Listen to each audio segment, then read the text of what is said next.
Hillary Clinton, just weighed in publicly again on why she lost. And just in case you were thinking it was because she didn't go to Wisconsin, you are wrong. It is you, women of America. It is your fault. She now sits down for an interview and decides that the reason she didn't win is American females, that they didn't like that she wasn't perfect.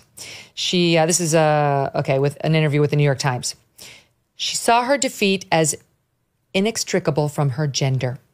But once James Comey did that to me, obviously a reference to him announcing the problems with her emails, the voters who left me were women.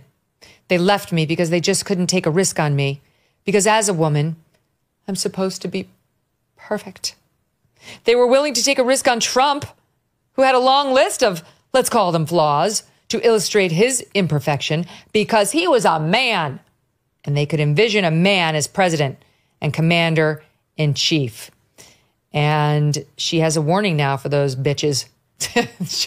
Her warning is authoritarians, whether they be political or religious based, always go after women.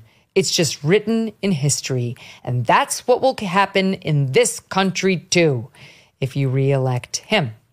The Daily Mail has a running tally of those she has blamed for her 2016 loss. It is 44 people and topics long. We put together our own SOP montage just for a little walk down memory lane on the many things she has blamed for the fact that, as my kids would say, she's a loser. Here it is. I take absolute personal responsibility. I was the candidate till the combination of Jim Comey's letter on October 28th and Russian WikiLeaks raised doubts in the minds of people who were inclined to vote for me but got scared off. I inherit nothing from the Democratic Party. I mean, it was bankrupt. Its data was mediocre to poor. So Trump becomes the nominee, and he is basically handed this tried and true, effective foundation. No, we have an electoral college problem. Like, take the Benghazi tragedy.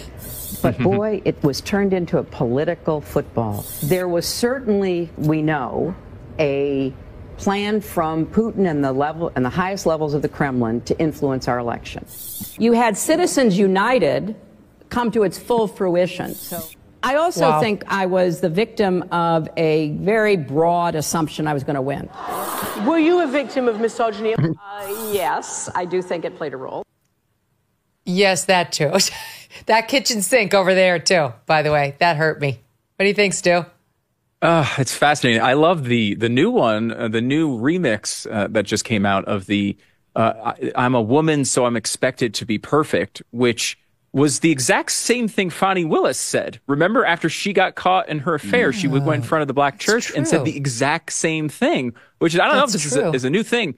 We are not expecting you to be perfect. What we are expecting, Hillary, is you not to be the worst candidate that has ever run for president. That is basically the standard you needed to hit in that election, and you were unable to achieve it. She was the goat of that. Speaking of goat and gloat, she was the goat of that. The goat of worst candidate? Yeah, don't you think? I mean, she was the woat. Joe's catching up. Yeah, he's giving her a run. But I don't know. I just think she was just so unlikable. And I love that she wants to blame her own sex now for it. It's like, okay.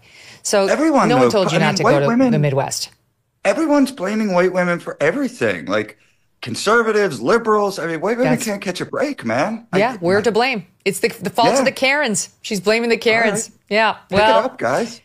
Guess what, Hillary? It's going to happen again. And you're not even on the ticket this time.